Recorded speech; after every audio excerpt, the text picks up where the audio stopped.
Queridos irmãos, que bom estar aqui, que bom olhar para vocês, que bom refletir na palavra do Senhor. Eu tenho pedido a Deus durante a semana que este momento fosse muito valioso, muito precioso e muito enriquecedor. Então, como foi definido pela liderança da escola bíblica, nós estamos fazendo estudos sobre livros da Bíblia e hoje coube para mim transmitir o estudo a respeito do livro de Deuteronômio. Fica fácil dividir em duas partes. Deuteronômio. Fica fácil assim. E a palavra Deuteronômio é tirada da Bíblia grega. É a Septuaginta. Traduzido do hebraico cerca de 300 anos antes de Cristo para atender à necessidade dos judeus que moravam em Alexandria, que tinham esquecido a língua hebraica. A gente ouve no Novo Testamento falar os judeus da dispersão. Naquele momento da história, muitos judeus não viviam mais ali naquela região. Viviam em vários lugares do mundo. Viviam em vários lugares, se espalharam para vários lugares do mundo. Um dia, uma pessoa falou que a palavra Dinamarca, Danmark, é comarca de Dan.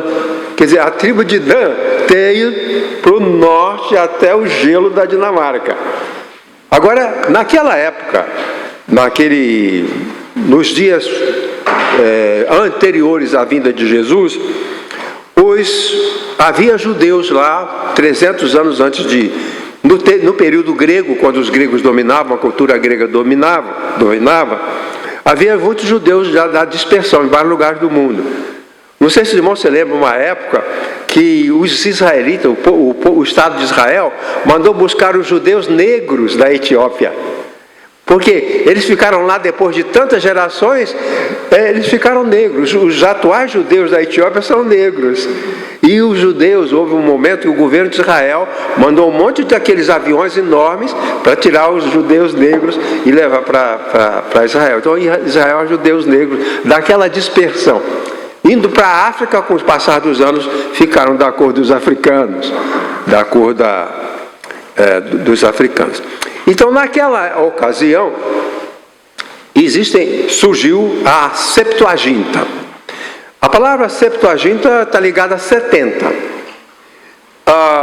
Alguns estudos dizem que nessa ocasião, os judeus que estavam em Alexandria esqueceram a língua hebraica depois de 2, 3 gerações. E eles tinham dificuldade, porque a Bíblia era em hebraico e eles não falavam mais hebraico. Então, dizem que o rei Ptolomeu pediu aos sábios de Jerusalém para virem para Alexandria e escrever a Bíblia em grego, porque não tinha em grego. Eu suponho que a liderança judaica lá em Alexandria tenha pedido ao rei: olha, a gente está aqui, nós falamos a língua da sua pátria, esquecemos o hebraico. E pediram ao rei, e consta que o rei pediu aos sábios de Jerusalém para mandarem tradutores para traduzir do hebraico para o grego, porque agora aqueles judeus falavam grego e não falavam mais o hebraico. Assim surgiu a Septuaginta. E na Septuaginta, a palavra Septuaginta está ligada a 70, foi chamada de versão dos 70, porque na tradição vieram 70 sábios de Jerusalém para Alexandria, que era no Egito, e esses 70 sábios, durante 70 dias, traduziram o Velho Testamento do hebraico para o grego. É o que conta, por isso a versão dos 70. 70 sábios, trabalhando 70 dias, traduziram aquela tradução. E ficou chamado de Septuaginta. A palavra Deuteronômio vem da Septuaginta. Deutero quer dizer segundo, e nomos é lei. Então o Deuteronômio, a segunda lei. Tudo isso para dizer a origem do nome, né? O nome é Deutero, segundo, lei. Deuteronômio. É muito interessante, eu aprecio muito as irmãs, os irmãos, quando vêm aqui à frente ensinar a lição e falam direito o nome dos livros da Bíblia, né? Porque muitos cristãos, inclusive pastores, falam o nome errado, segundo a Reis, e não existe esse livro na Bíblia, segundo a Reis, não existe esse livro na Bíblia. Mas quando a irmã falou, primeiro livro dos reis, legal, é certo, primeiro livro dos reis, e não primeira Reis. Não tem sentido, a palavra, a frase nem tem construção na língua portuguesa, primeira Reis, né? O livro de Ruth, e assim por diante. Bom, então tudo isso para falar da segunda lei. No livro do Deuteronômio, chama-nos a atenção o elemento repetição, porque é a lei repetida. É uma lei repetida. Já havia lei, agora Moisés repete, é o Deutero, é a repetição da lei. Pois bem, essa repetição é uma coisa importante. Alguém pode perguntar assim, Moisés escreveu 4 livros, para que repetir agora com um 5º livro para dizer as mesmas coisas? Para que repetir? Para que repetir a lei? O fato é que esse livro, ele tem lições escondidas, coisas escondidas, que compete ao estudante descobrir. O universo de Deus é um universo de repetição. Então não é nenhuma anomalia repetir o que já foi dito. Repetir o que já foi dito. Os pais, vocês que são pais, vocês usam a tarefa de líder da família, a mãe, o pai, e uma das tarefas do pai é repetir. Fale para os seus filhos uma vez, 2 vezes. O senhor já me falou isso. Pois é, meu querido, estou falando novamente. O senhor já me falou isso. Tudo bem, eu já te falei, vou falar novamente. Então eles podiam dizer para Moisés, espera aí, Moisés, você está cansado de ouvir isso. Tudo bem, vocês já ouviram, vou falar novamente. O pastor Sorém, João Filso Sorém, um dos mais brilhantes e mais conhecidos pastores batistas, que foi pastor da primeira igreja do Rio de Janeiro, mais de muitos anos, mais de 40 anos.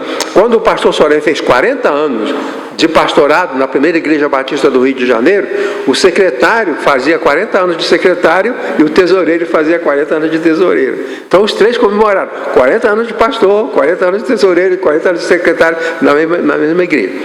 E ele tinha uma filosofia seguinte. Naquele tempo, eu também fazia isso, a gente preparava o sermão, as ideias vinham, a gente anotava, fazia um esboço pequenininho. Geralmente a gente tirava do bolso e pregava. A gente não fazia esse sermão elaborado, com cópia, com projeção, não fazia. E depois, lá em casa eu tenho muitos esboços que Irene e Iracema vai ter trabalho para jogar fora, mas estão lá. Mas o pastor Sorém, ele quando pregava, chegando em casa, ele rasgava os bolsos e jogava fora. Ele dizia, faço isso para não correr o risco de repetir o sermão. Então um homem sábio, mas nesse ponto ele era tolo, que ele rasgava aqueles bolsos e jogava fora para não repetir, que ele precisava repetir. Ele precisava repetir. Eu ouvi na minha vida alguns sermões e eu gostaria muito de repetir. Muito de repetir. E sermões que eu ouvi que gostaria muito de ouvir.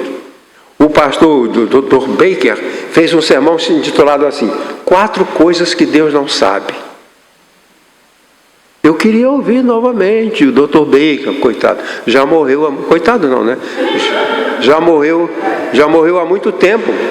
Mas se o Dr. Baker estivesse vivo, eu ia falar, Dr. Baker, pega novamente aquele sermão, 4 coisas que Deus não sabe.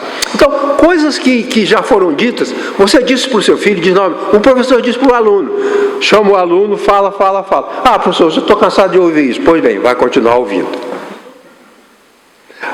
Jesus repetia, Paulo repetia, e Moisés repete toda a lei. Vão me ouvir. E o texto diz para todo mundo. Toda a lei para todo mundo. A mensagem de Moisés não era para um grupo, porque em algumas ocasiões ele chamou os líderes, outra ocasião chamou os jovens, outra ocasião chamou só Josué, outra ocasião chamou Josué e Caleb. Agora ele chamou todo mundo, vou repetir para todo mundo. Aí repetiu a lei. É fantástico, né? Coisa linda, maravilhosa. E está todo mundo ali, ao redor de Moisés. E Moisés começa dizendo: olha, você se lembra quando nós vencemos o rei Não, aqueles reis, do início... Og... Qual mais? Vocês não leram o livro? Eu não recordei essa parte, não vou recordar isso não, porque ele já sabe. Né? Então, no início, então ele começou dali e foi até o fim. Bom, então, isso é importante, que não é bobagem de Moisés repetir a lei. É um princípio de inteligência. Repita, repita, repita. Chame o seu filho, converse com o seu filho as mesmas coisas.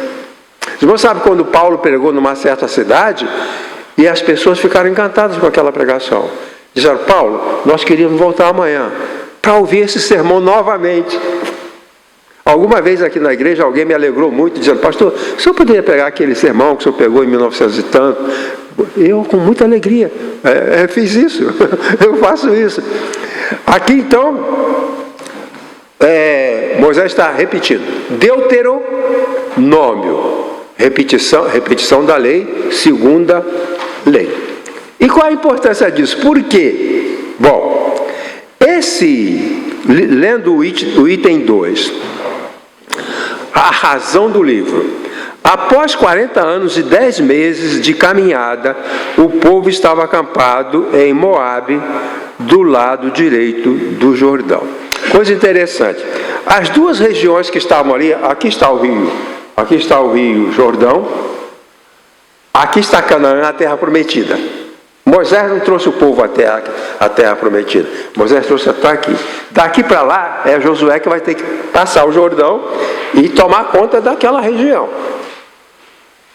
Bom, aqui está a terra de Edom e a terra de Moabe, duas terras. Moisés, depois de 40 anos e 10 meses, está com o povo parado aqui na terra de Moabe, do outro lado do Jordão. Moisés vai morrer aqui sem atravessar o Jordão. Isso ficou para Josué. Mas, abaixo de Moabe está Edom.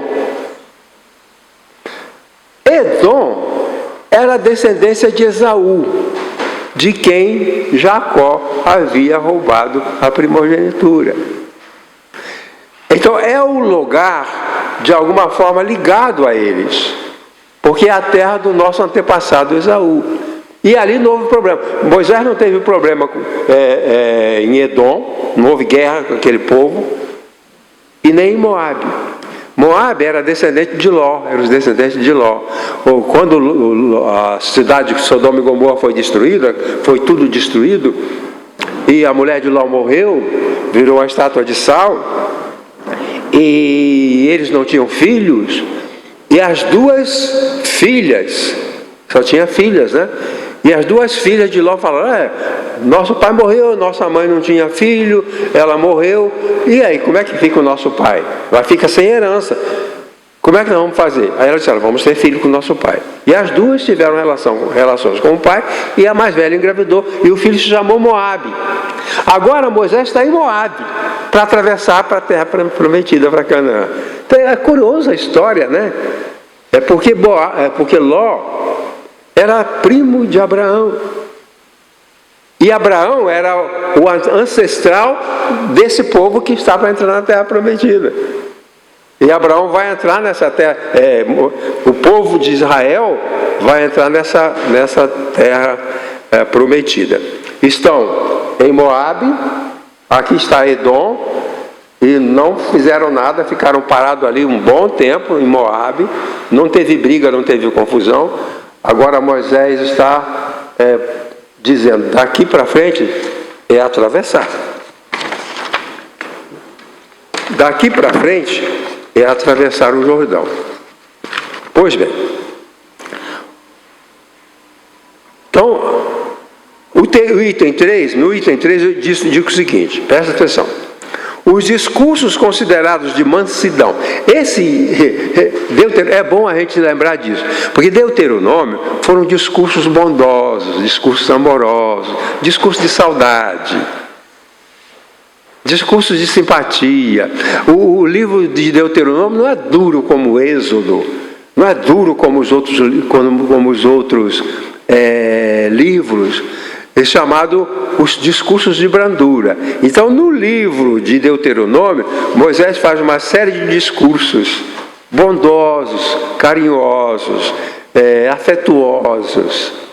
Isso mostra, irmãos, que na nossa vida há lugar para um momento de dureza, mas o momento de brandura, de ternura, de bondade, de amor, precisa vir. Às vezes nós passamos um dia inteiro aborrecidos um com o outro, mas o final desse período tem que acabar, tem que vir o Deuteronômio. Deixar um pouco de lado o Números e Levítico cheio de leis duras e entrar um pouco no Deuteronômio. Coloque na sua agenda assim, entrar um pouco no Deuteronômio, discurso de brandura. Bonito, né? É bonito. Moisés agora está, eu estou em Moabe, eu tenho o discurso de brandura. Então, os discursos considerados de mansidão foram direcionados a todo o povo de Israel. Então, não é Moisés separou uns para dar uma dura, uma bronca, e separou outros para tratar bem. Porque nós somos assim. Eu abraço o pastor Edson com todo carinho e fico longe do irmão Otoniel. Eu respeito, falo com respeito, consideração a irmã Silvia e sou grosseiro com a irmã Maria José. Então, Moisés, ele faz discursos de brandura para todo mundo. Discurso de brandura para todo mundo. Bom, considerando terminada a sua missão e prevendo a sua morte, reuniu o povo e proferiu as palavras de despedida para nortear e encorajar o povo na etapa final até a conquista da terra prometida. Aqui a importância da despedida. Moisés não poderia dizer para o povo, pessoal, o negócio é o seguinte, eu trouxe vocês até aqui já é Moabe, não tem problema, agora eu caio fora e vocês continuem. Não, Moisés disse, nós temos alguma coisa juntos. Temos alguma coisa para fazer juntos. Então eu quero vocês olhando para mim, comigo, e temos uma tarefa para fazer. Então a importância da despedida. No passado, na minha infância, onde eu morava na roça, as pessoas que estavam na fase terminal, os doentes que estavam morrendo, elas não morriam sem despedida. Não sei se vocês sabiam disso. Um homem estava morrendo, os filhos vinham, o irmão vinha, a gente que vinha de longe, né, para ter aquele último encontro.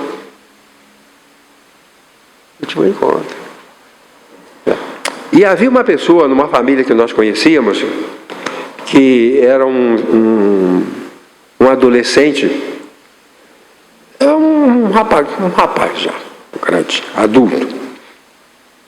E a mãe dele estava morrendo. E naquela situação tinha muita gente, e um entrava, outro saía, o moribundo falava, depois parava de falar, e complementava a pessoa. Então esse era o momento em que pessoas estavam lá, os irmãos estavam lá, conversando e despedindo. Aquele encontro, o discurso de bondade, o discurso bondoso. Moisés está nessa fase. E havia esse homem, que ele era como Esaú, gostava muito de caçar. E quando as pessoas estavam lá, ele chegou da mata com uma caça, com um tatu. Ele matou um tatu e chegou em casa E lá estava a parentela toda lá, as pessoas lá fora conversando, parentes, amigos, para o desfecho, para a despedida. Aquilo era comum, as pessoas faziam aquilo. Hoje não se pode mais fazer isso porque não deixam a gente morrer com a família, a gente tem que morrer com os aparelhos, na UTI, e não tem a despedida. Eu não tenho a despedida. Quando nós demos Iracema e eu fizemos estudo sobre morte, nós somos, se nós quiséssemos ser arrogantes, nós dizíamos que somos tanatólogos, porque nós somos especializados em questões de morte. Aí nós aprendemos da importância dessa despedida. E Moisés faz essa despedida. E o rapaz chegou, quase que eu falei o nome dele, e o rapaz chegou com um tatu da mata. E começou a preparar o tatu. E disseram para ele: ô fulano, mamãe quer te ver, o irmão mais velho, mamãe quer te ver. Vai lá falar com a mamãe. Não, peraí, eu estou arrumando um tatu aqui, estou preparando um tatu. E os outros irmãos lá, os filhos, os sobrinhos, eu lá entrava lá um pouquinho, ficava com a pessoa que estava para morrer, e depois saíam, depois outros entravam. E esse cidadão, quase falei o nome dele. É porque pode ter alguém, parente, de outro estado, de outro país, que me escute e fala: poxa, ele mencionou meu tio, ele falou mal do meu avô, coisa assim. Pois bem, e ele ficou lá preparando o tatu. Depois que ele preparou o tatu, assou o tatu, comeu o tatu. A mãe já tinha morrido. A mãe já tinha morrido. O encontro de despedida é para todo mundo que tem apego, tem afeto. Eu não é vantajoso, não é tão vantajoso eu comparecer no momento terminal para ouvir uma pessoa com quem não tem afeto, não sei o que a pessoa vai dizer, não tem vínculo com aquela pessoa. Não é que aquilo que não possa ser feito. Mas aqui não, ele tinha afeto. A história terminou da seguinte maneira: ele não despediu da mãe.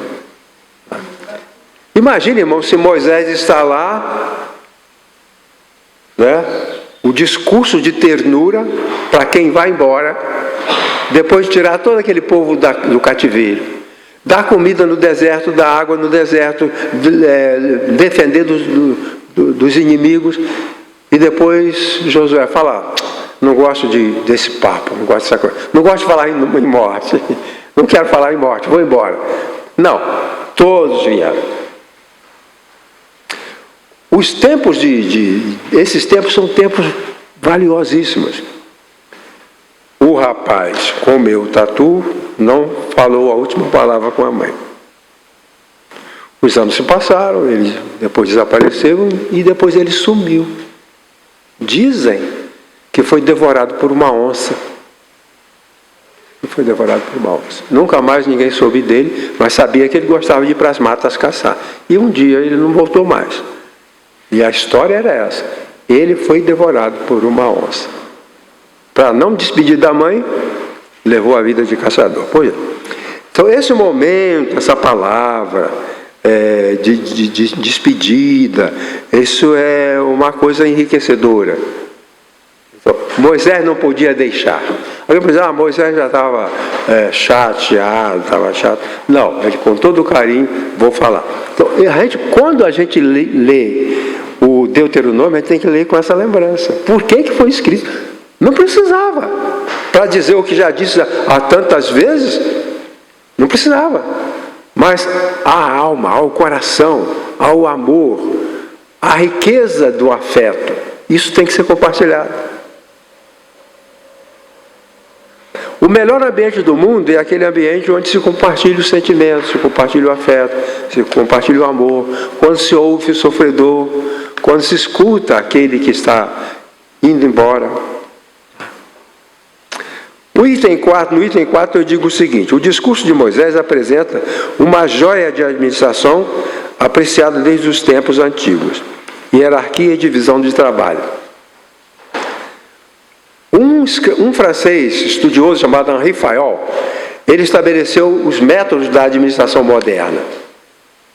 A atualmente a administração é uma ciência, mas não foi sempre assim. Ela evoluiu. E Henri Fayol estabeleceu as bases da administração moderna. E ele pegou esses dois princípios e colocou na proposta de Henri Fayol. A administração moderna tem que ter hierarquia e divisão do trabalho. Veja que coisa interessante. Henri Fayol, um cientista moderno, foi encontrar lá no Deuteronômio princípios fundamentais da administração: hierarquia e divisão de trabalho. A família assim, tem que ter uma hierarquia. Hierarquia quer dizer que alguém lidera, alguém orienta, alguém conduz. Tem que ter. Grande parte do problema das famílias e das organizações é essa falta da hierarquia, a falta de comando. E aqui está dois princípios que Moisés tinha lá, porque ele fala, os irmãos leram, né?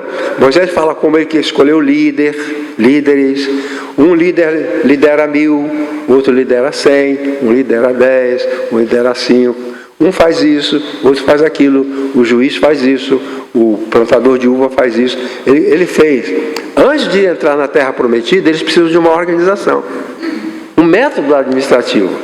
Então, vamos entrar na terra prometida assim, vamos formar um povo. Mas e daí? Bom, vamos ter os líderes de 100, de 1000, e vamos ter os trabalhadores da lavoura, e assim ele estabeleceu a hierarquia e...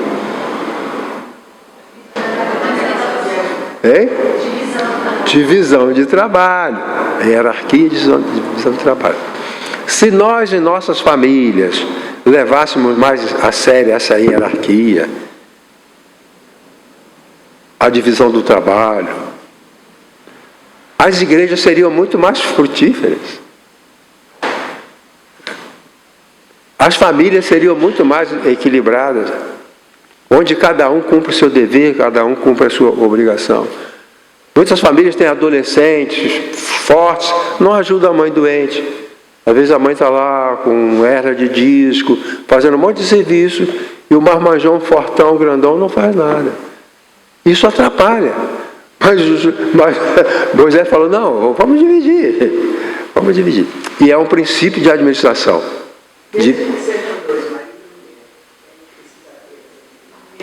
Então, a mesma coisa. Quando Deus criou o casamento, ele falou, vou lhe dar uma ajudadora. Foi para ajudar. Né? O marido, ele dá responsabilidades ao homem. Você tem que cuidar do jardim e vou te dar uma ajudadora. É isso que foi feito. É o princípio humano de colaboração que está aqui. E Moisés focaliza isso no final. Tá? O item 5. 2 elementos nos convencem da grande importância do livro na revelação de Deus. A importância do livro, a importância de Deuteronômio. A Bíblia não tem toda ela a mesma importância. O livro de Ruth não tem a mesma importância da carta aos Romanos. Se tirarmos o livro de Ruth da Bíblia, as pessoas não vão para o inferno por causa disso. Mas se tirar João e Romanos, a gente vai para o inferno. Então, nem todos têm a mesma importância, nem todos têm a mesma relevância. Aqui, o livro é importante. Eu menciono dois fatores. Primeiro,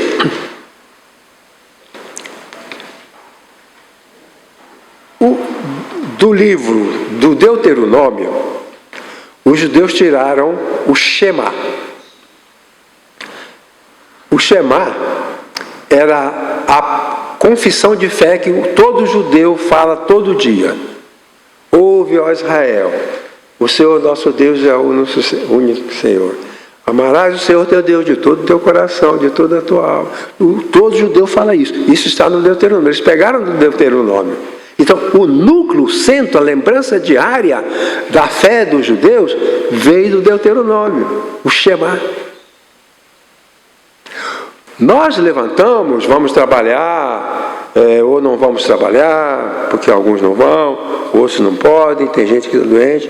Nós nos levantamos e não falamos nada. O judeu não, ele fala o Shema. Ele fala o Shema.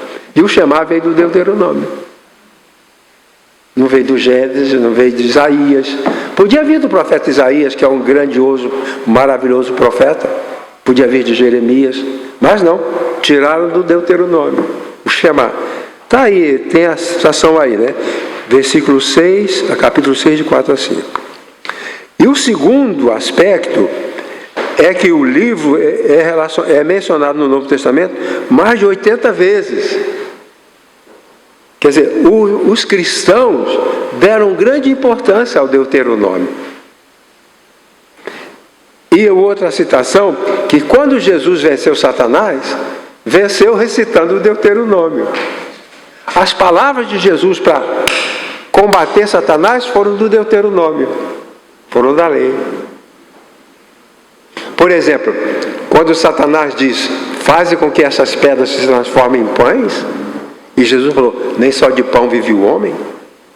Depois o Deuteronômio explica isso, e diz assim, que Deus deixou o povo sem comida no deserto. Quer dizer, comida tradicional. Eu me lembro quando eu era adolescente, criança, a gente saía pelas matas, para ver as matas, ver bicho, caçar passarinho, e quando dava fome, a gente cortava um palmito, comia, não tinha problema. A gente não passava fome. Mas alguém podia dizer que eu estava passando fome, porque não tinha feijão, não tinha arroz, não tinha bife, mas eu comia palmito, a gente não morria. Então, Deus não deixou o povo morrer de fome, Ele só não deu carne, cebola, tempero sofisticado. Mas os judeus sentiram. Aí Moisés explica no Deuteronômio, o Senhor deixou você sem carne, deixou você sem os melões, as melancias, as cebolas. Cada dia, você não morreu porque comeu codornas, você não morreu porque comeu maná. Mas para você isso não era comida. Eu não vos dei comida, eu vos dei a palavra. Hoje, irmão, vou falar aqui para os irmãos sinceramente do meu coração. O problema do mundo, o problema do Brasil é a pobreza, a fome e a miséria. Não. Deus falou, não te dei comida, mas te dei a palavra. O mundo precisa da verdade, o mundo precisa da palavra. Os brasileiros precisam da palavra, precisam da verdade. Porque não adianta nós darmos dinheiro para uma mulher com 22 anos, com 5 filhos, cada um de um marido. Ela precisa saber a verdade, o caminho, como seguir, isso não adianta. Então as pessoas têm que entender isso. Ou aquela pessoa que recebe o auxílio do governo e gasta boa parte no bar, tomando cachaça e cerveja. Ou não é isso. Então Deus falou, peraí, sem pão, vai morrer de fome? Não. Come codorna. Ah, mas codorna é ruim, não é gostoso. Come codorna. E o maná? O maná era uma coisa tão estranha que o nome maná significa, o que é isso? A palavra maná é uma pergunta. A palavra maná é uma pergunta. Porque nunca ninguém tinha visto, nunca ninguém tinha comido, e começou a cair do céu. E Moisés falou, é isso aí que vocês vão comer. Mas isso, o que é isso? Maná. Então, Deus falou, eu deixei vocês sem pão, e vos dei a minha palavra, para que todo mundo saiba que não é só de pão que vive o homem, mas de toda a palavra que sai da boca de Deus. Há pessoas que morrem com fome de pão, mas eu acho que a fome de Deus, a fome da verdade, a fome da justiça, a fome da sinceridade, a começar do presidente, teria que haver, irmãos, eu não sei se faz parte do plano de Deus, não tenho certeza, que estabeleceu para entrar nessa situação, todo mundo nessa situação, matando, botando fogo. Eu não sei se está dentro do propósito de Deus. Muita gente acha, não, isso é o desfecho, são as dores de parto do Messias. Que fala, que o profeta falou, que a mulher, quando vai ganhar bebê, ela começa a sentir dor. E o Cristo, o Isaías falava sobre isso. Talvez sejam essas dores de parto, para o final. Mas o fato é que o povo de Deus, Moisés disse: vocês não tiveram carne, nem cebola, nem melões, mas eu vos dei a palavra. E quando Jesus falou isso para Satanás, ele ficou derrotado. Porque Satanás queria induzir Jesus a usar seu poder em favor próprio. Se você é o Filho de Deus, transforma essas pedras em pães. Quer dizer, você é o Filho de Deus porque está passando fome. Faz um milagre em seu próprio favor. Aí Jesus falou: não, eu tenho duas possibilidades: pão ou obediência. A gente não vive só de pão, mas de toda a palavra que sai da boca de Deus. Nós não nos alimentamos de tudo que há de alimento no mundo, mas temos de nos alimentar de todas as coisas que saem da boca de Deus. Não há nada dispensado ali. Uma vez fomos num casamento, a Irene era pequena, fomos num casamento lá no interior. Era o casamento do filho de um fazendeiro, um médico, e tinha uma festa para 500 pessoas. Carneiro assado, porco grelhado, frango resfriado, toda aquela coisa. Frutas de todo tipo, era uma coisa fantástica, maravilhosa. Aí eu fiquei vendo pessoas se empanturrando, inclusive o pastor, empanturrando, comendo. Aí eu fiquei pensando: e se a gente se empanturrasse assim da palavra? Hein? E se a gente se empanturrasse assim da verdade? Essa é a situação. Então o Jesus sabia o Deuteronômio. E quando Satanás veio, ele falou: peraí, o Senhor falou, não só de pão, mas da palavra. Irmãos, eu me sinto fracassado. Porque é como se você tem tanto alimento, tanta coisa boa, tanta coisa bonita. Eu acho as pregações são tão bonitas, muito mais interessantes do que discursos que aparecem na televisão. Vem para o fundo da alma, do coração de Deus. Quem é que está? Quem é que está? Quem é que vem? Quem vem? Todo mundo de manhã cedo a gente toma café, a gente fazemos um lanche mais substancioso. E o que chegou a nós? Da palavra. Nem só de pão vive o homem. E Jesus então deu a outra: ao Senhor teu Deus adorarás, e só a Ele servirás. Certo? Não tentarás o Senhor teu Deus. Tudo isso vem do Deuteronômio. Então, o Deuteronômio é um livro maravilhoso. Bom, vamos avançar aqui, né? Item 6. O Deuteronômio resume os mais importantes comportamentos para a construção de uma sociedade saudável. Moisés precisava construir uma sociedade que suportasse os desafios da vida.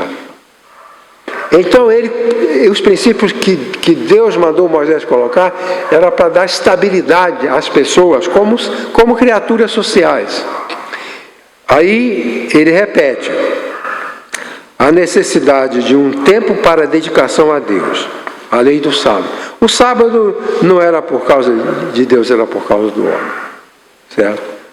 Jesus falou: Deus fez o sábado por causa do homem, para nós, o nosso bem.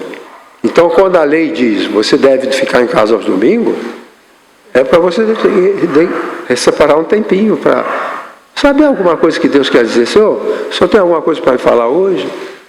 Aí o Senhor fala 5 minutos. Obrigado, já recebi alguma coisa. Tá? Tratamento misericordioso com os pobres. Quando o político diz assim, vamos acabar com a pobreza, é um descarado mentiroso.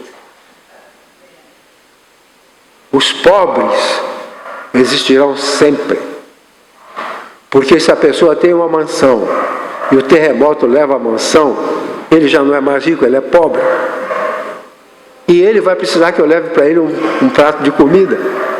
Então o pobre, seja quem for, em qualquer época, ele tem que ser objeto da nossa preocupação. Vou ficar de olho no pobre.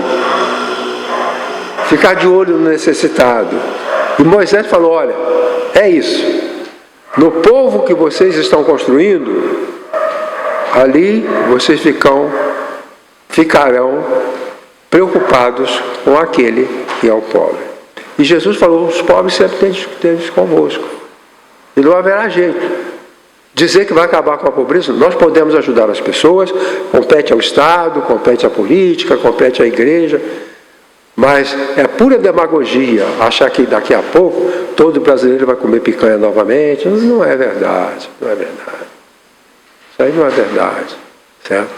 Isso é embromação para levar vantagem política. Não é assim que funciona. O mundo não é esse. Então, Moisés falou, olha, vocês vão entrar na terra que manda leite e mel. Quando os espias vieram, o que eles disseram? Cachos de uva que eram necessários 2 homens. Você acredita nisso? Eu acredito. Um cacho de uva assim, ó, que era necessário 2 homens para carregar. Mas nessa terra que mana leite e mel, haverá pobre. Onde alguém colherá um cacho de uva de 1 metro de altura, alguém passará fome. Então os pobres, coloque a lista, haverá alguém em qualquer lugar. Situações de doença, situações de guerra. Quando eu era criança, nós vivíamos num lugar onde a gente trabalhava na roça e tinha que viver daquilo que a roça produzia. Quando uma pessoa adoecia, ele não podia ir lá fazer a plantação. E muitas vezes não tinha comida. Porque ele está doente há 6 meses na cama, teve uma hérnia de disco, e o pai não pode produzir e não produz.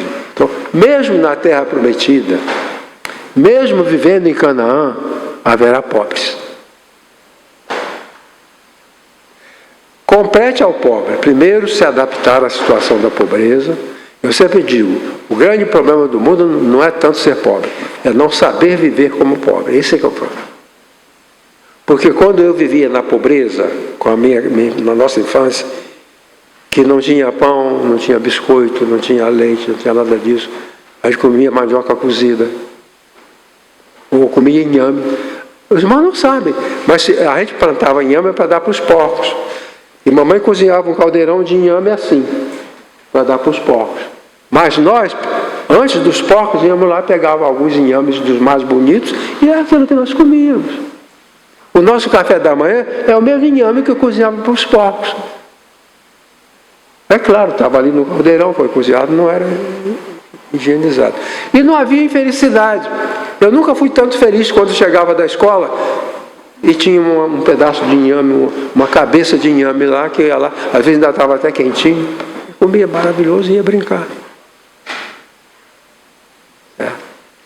E na lei de Moisés, que o pobre fosse considerado na sua necessidade. Estabeleceu celebrações especiais, Páscoa, Pentecostes e Tabernáculo. Quer dizer, a adoração não é uma rotina, é fruto de momentos que nós criamos. Esse é o dia que o Senhor fez. Se lembra dessa passagem? Nós estamos aqui, esse é o dia que o Senhor fez.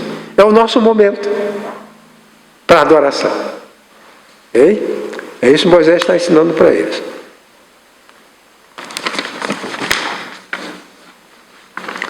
Direito de herança, direito de propriedade, moralidade sexual, administração da justiça, tratamento bondoso para com os servos. Isso é um resumo que Moisés colocou aqui no livro de bondoso. O coração de Moisés está cheio de bondade. Seria bom se nós, cada vez que chegássemos mais perto da velhice, mais perto do final da nossa vida, mais o nosso coração se enchesse de bondade, se enchesse de ternura, se enchesse de tolerância. Moisés está cheio dessa bondade, está cheio dessa tolerância, está cheio desse amor. E o item 7, as mais belas partes do Deuteronômio. Aí é o que eu sugiro para a gente ler novamente.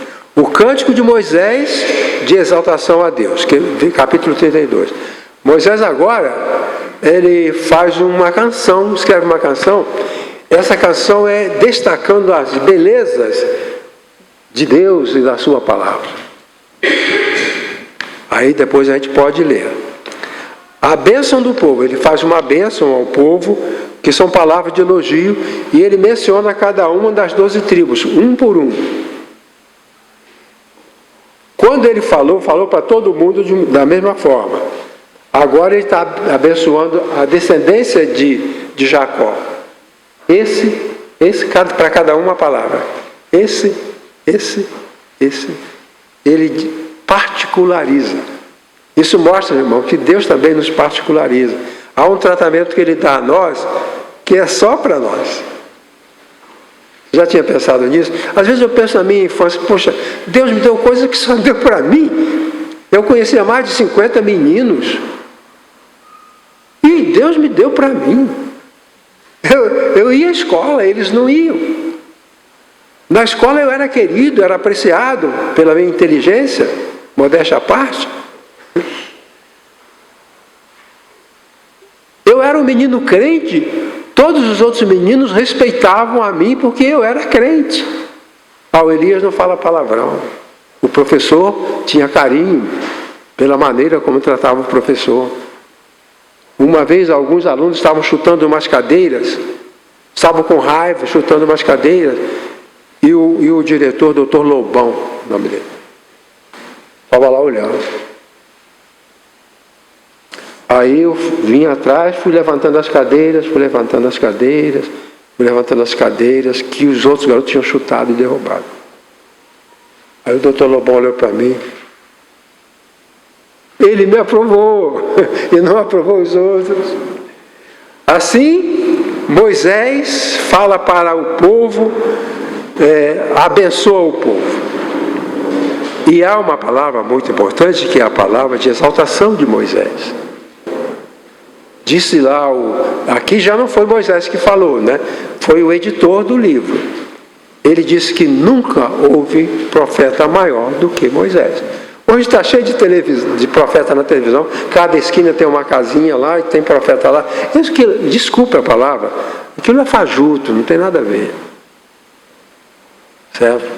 Você quando olha para o profeta Isaías, Jeremias, Moisés, João Batista, eu teria vergonha, se alguém dissesse que eu sou profeta, eu ficaria com vergonha, porque eu estou vendo Isaías aqui, eu sou uma droga perto dele, eu não sou nada. Eu vou querer me igualar a Jeremias, a Abacuque, a Amós? Vou querer? Não, eu não sou profeta. Amós falou, eu não sou profeta, nem filho de profeta, eu não sou nada, eu sou trabalhador do campo. Estou falando isso porque Deus me mostrou para falar, eu não sou nada. Aqui o que fala? Nunca houve ninguém como Moisés, porque com Moisés, Deus falava face a face. Quando Josué precisava de orientação, ele ia aos sacerdotes. Josué também era profeta. Ele ia aos sacerdotes e pedia orientação aos sacerdotes. Moisés não precisava. Moisés não precisava pedir orientação a ninguém. Deus falava com ele cara a cara. E eu vou querer me igualar a essa pessoa? É ridículo. É ridículo. Eu acho que um ser humano, nos dias de hoje, dizer que é profeta, que profetiza, isso é uma abominação. Bom, a morte de Moisés, é claro que não foi relatada por ele. Moisés subiu sozinho, aí deixou todo mundo, deu tchau pessoal. Ele vai subindo o morro de Pisga, a montanha, o monte de Pisga. Ele vai subindo, todo mundo olhando para ele, ninguém foi atrás. Ele subiu o monte. E lá, Deus o levou e o sepultou.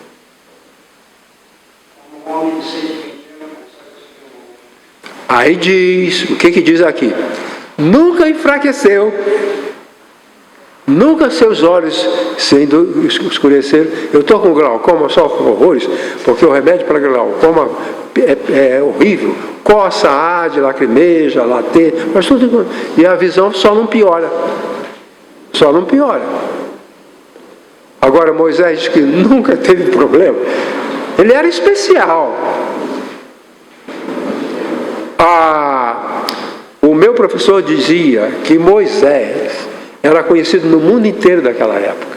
Porque essa caminhada pelo deserto, todo mundo todo soube essa história. um povo escravo do Egito, que isso não acontecia, de nenhum povo escravo sair. A economia do Egito funcionava pela força dos escravos hebreus. Os egípcios não trabalhavam. Era tudo trabalho escravo, 600 mil homens de mão de obra. Agora, eles perdem essa mão de obra. Como é que vai ficar? Ninguém trabalha mais aqui, porque os egípcios não trabalhavam. Os escravos foram embora, e lá eles estão. E os povos perguntavam, como é que é isso? E a fama de Moisés correu o mundo inteiro. Ele falou que Moisés era conhecido no mundo inteiro como o homem de Deus. No Salmo 90, o editor do Salmo, Moisés não colocou isso lá, foi o editor do Salmo que colocou. Oração de Moisés, varão de Deus. Era como ele era conhecido.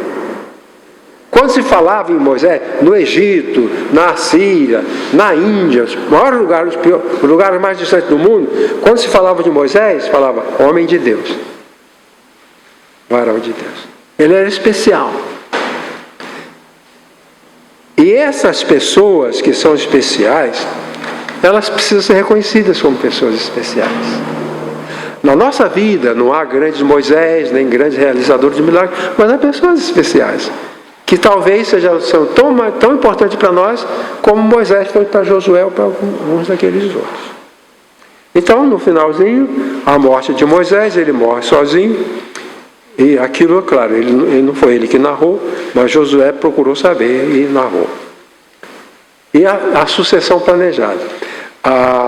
Durante 40 anos, Moisés preparou Josué. Isso aqui é importante. Na nossa igreja, recentemente, eu nomeei a comissão de sucessão pastoral. Por quê? Porque a sucessão deve ser planejada. A sucessão de Moisés foi embora, mas o povo não ficou sem liderança. Tinha uma liderança planejada, preparada. Josué estava lá. Entende? Então, nós temos na nossa igreja, recentemente, vamos começar a ter reuniões para fazer um plano de sucessão. Porque Moisés, logo que saiu do Egito, ele já começou a preparar Josué. Agora Josué está perfeitamente preparado e Moisés, tchau, fico com vocês, eu vou. Okay? Muito bem, era isso.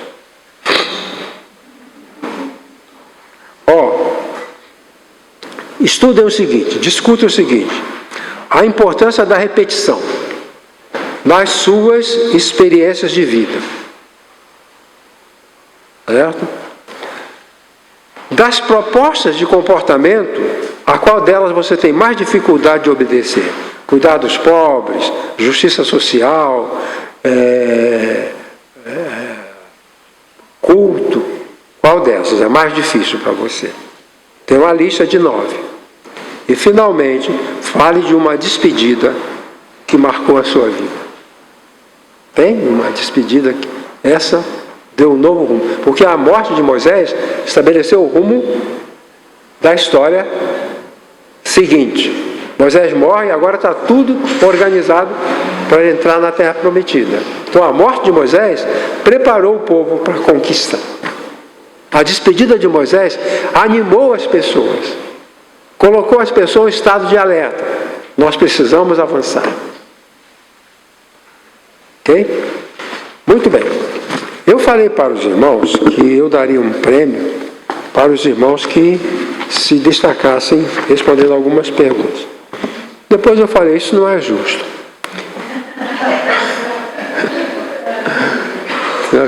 Então eu fiz o seguinte. A semana inteira eu estive pensando nos irmãos, colhendo acerola. Nós plantamos acerola, nós colhemos acerola. E eu me lembro dos irmãos enquanto estou colhendo a acerola. A acerola é uma fruta que está, digamos assim, em evidência. Porque se descobriram que uma acerola desse tamanho tem mais vitamina C do que 1 quilo de laranja. As indústrias estão deixando a laranja de lado. Não querem mais laranja para tirar a vitamina C. Vamos tirar da acerola, porque essa frutinha aqui me dá muito menos trabalho do que esse 1 quilo aqui. Então as pessoas estão em cima de acerola. As acerolas são frutas caras, certo? E elas são cheias de nutrição. Daí eu trouxe acerola, que é a semana inteira colhendo. E eu acho que dá para dar um pote, que eu colho, higienizo e congelo. Então deve dar um pote para cada família, tá bom? E se a família for grande, talvez eu dê 2.